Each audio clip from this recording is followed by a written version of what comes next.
할렐루야. 오늘도 말씀하시는 주님 안에서 살아갈 힘과 나아갈 길을 찾으시는 우리가 되기를 축복합니다.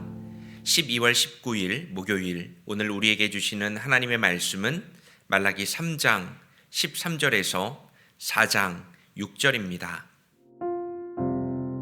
너희가 불순한 말로 나를 거역하였다. 나 주가 말한다. 우리가 무슨 말을 하였기에 주님을 거역하였다고 하십니까? 하고 너희는 묻는다. 너희가 말하기를 하나님을 섬기는 것은 헛된 일이다. 그의 명령을 지키고 만군의 주 앞에서 그의 명령을 지키며 죄를 뉘우치고 슬퍼하는 것이 무슨 유익이 있단 말인가? 이제 보니 교만한 자가 오히려 복이 있고 악한 일을 하는 자가 번성하며 하나님을 시험하는 자가 재앙을 면한다 하는구나. 그때에 주님께서는 주님을 경외한 사람들이 서로 주고받는 말을 똑똑히 들으셨다. 그 가운데서도 주님을 경외하며 주님의 이름을 존중하는 사람들을 당신 앞에 있는 비망록에 기록하셨다. 나 만군의 주가 말한다.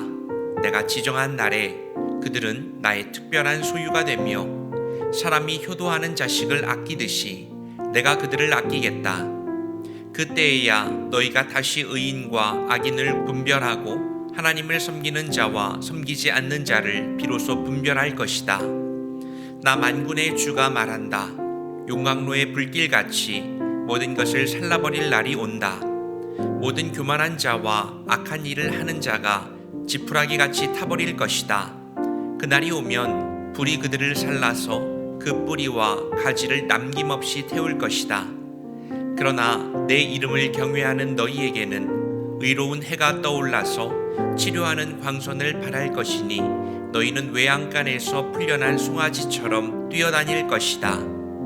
내가 이 일을 이루는 그날에 악한 자들은 너희 발바닥 밑에서 재와 같이 될 것이니 너희가 그들을 짓밟을 것이다. 나 만군의 주가 말한다. 너희는 율법 곧 율례와 법도를 기억하여라. 이것은 내가 호렙산에서 내 종 모세를 시켜서 온 이스라엘이 지키도록 이른 것이다. 주의 크고 두려운 날이 이르기 전에 내가 너희에게 엘리야 예언자를 보내겠다. 그가 아버지의 마음을 자녀에게로 돌이키고 자녀의 마음을 아버지에게로 돌이킬 것이다. 돌이키지 아니하면 내가 가서 이 땅에 저주를 내리겠다. 오늘 말씀은 말라기의 결론 부분에 해당합니다. 이미 앞선 말씀에서 하나님은 이스라엘의 제사와 예배와 하나님을 향한 나아감 자체를 거부하셨습니다. 급기야 뭐라고 말씀하셨죠? 너희 가운데서 누가 성전문을 좀 닫아버리면 좋겠다.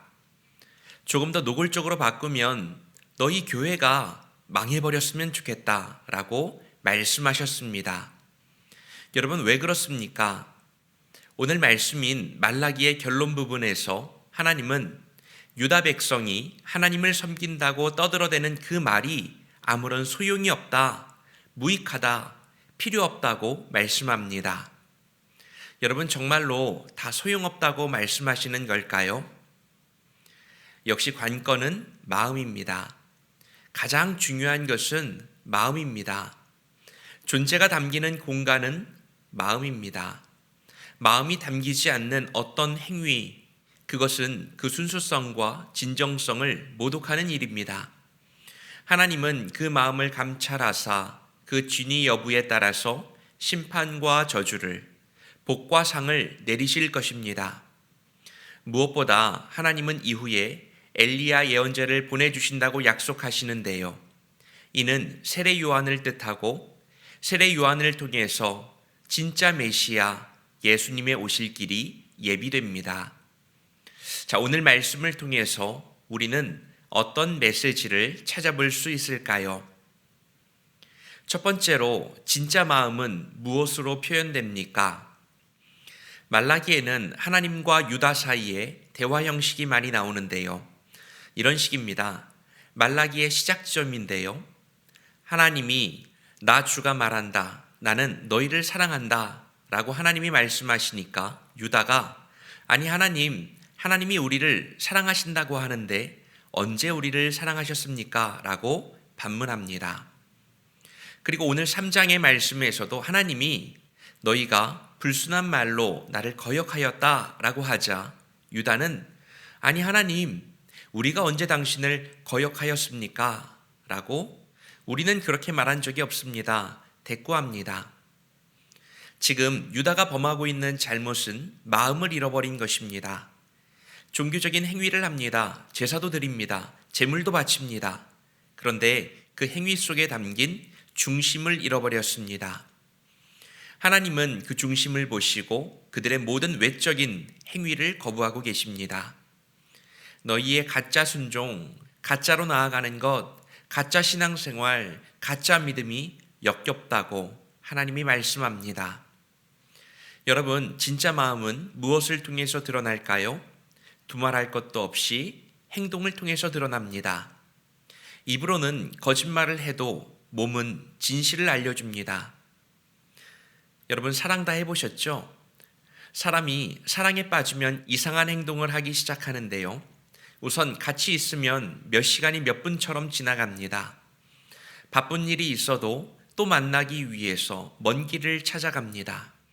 밤이 늦으면 서로의 집을 바래다 준다는 핑계로 왔다가 갔다가.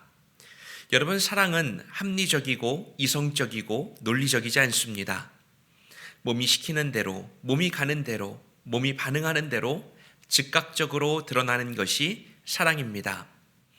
지금 유다가 보여주고 있는 신앙의 행위에는 아무런 마음, 사랑의 끌림이 없는 겁니다. 행위는 반복하고 있습니다. 얼핏 보면 문제가 없습니다. 그러나 여기에는 큰 잘못이 있습니다. 마음이 담겨 있지 않다는 겁니다. 하나님은 이것을 가장 큰 문제로 지적하고 계십니다. 오늘 우리의 마음이 어떠한지, 그분을 정말로 사랑하고 있는지, 그분께 내 삶의 중심이 있는지를 진지하게 돌아볼 수 있어야겠습니다. 두 번째는 하나님의 심판은 언제 임하나요? 정답부터 말씀드리면 때와 시기는 우리가 알 수 없습니다. 그러나 분명한 것은 그날이 반드시 임한다는 겁니다. 우리는 임하는 심판의 날까지 해야 할 일이 있습니다. 우선은 쉽게 판단하고 쉽게 정죄하고 쉽게 예단하는 것을 멈추셔야 합니다. 이런 거죠. 세상을 살아가다 보면 악인이 이 땅에서 더 잘되고 승승장구하는 것처럼 보일 때가 있습니다. 때로는 의인이 이 땅에서 고통받고 무수히 많은 시련의 시간, 아픔을 통과하는 것처럼 보일 때가 있습니다. 우리가 그렇게 생각하는 판단의 기준은 무엇입니까? 인간적인 가치와 보이는 열매를 통한 것입니다. 여러분, 이것이 중요한 부분입니다. 우리는 당장 맺혀져 있는 열매를 바라보며 쉽게 성공과 실패를 나눕니다. 그러나 우리가 믿는 믿음은 가장 근본적인, 즉 뿌리에 관한 것입니다. 열매가 아니라 뿌리입니다. 큰 나무가 뿌리째 뽑혀서 길거리에 누워 있어도 아직 열매는 맺혀 있을 수 있겠죠. 반대로 뿌리가 든든히 박힌 나무도 아직은 그 과실이 아무것도 매달리지 못한 초라한 모습일 수도 있습니다. 그러나 이것은 시간 문제입니다. 뿌리가 뽑혔다면 언젠가 이 나무는 말라 비틀어질 것이고, 뿌리가 온전히 박혀 있다면 이 나무는 언젠가 풍성하게 열매 맺게 될 것입니다. 하나님의 심판, 하나님의 공급, 하나님의 평가는 이런 것이죠. 당장 보여지는 어떤 현상에 의해서 너무 일희일비하지 마시기 바랍니다. 오히려 하나님의 때를 더욱 적극적으로 준비해보면 어떨까요? 오늘 나에게 주어진 상황과 상관없이 하나님의 때를 기다리는 것입니다.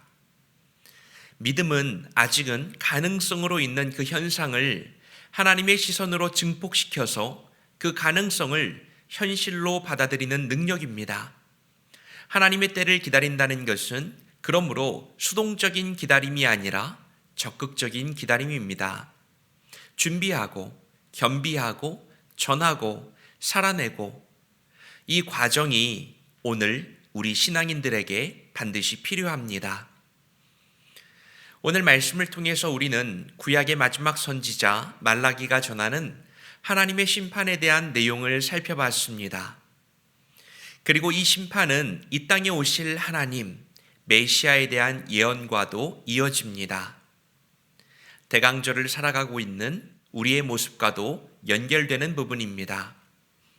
우리는 메시아를 어떤 모습으로 기다리고 있는가? 우리의 모습을 돌아보면서 다시 오실 주님을 맞이하는 그런 우리가 되기를 바랍니다. 오늘은 하나님이 허락하신 기회의 순간이자 축복의 날입니다. 기도하겠습니다. 사랑과 은혜가 풍성하신 하나님 아버지, 오늘도 말씀으로 새날을 열어주시니 감사합니다.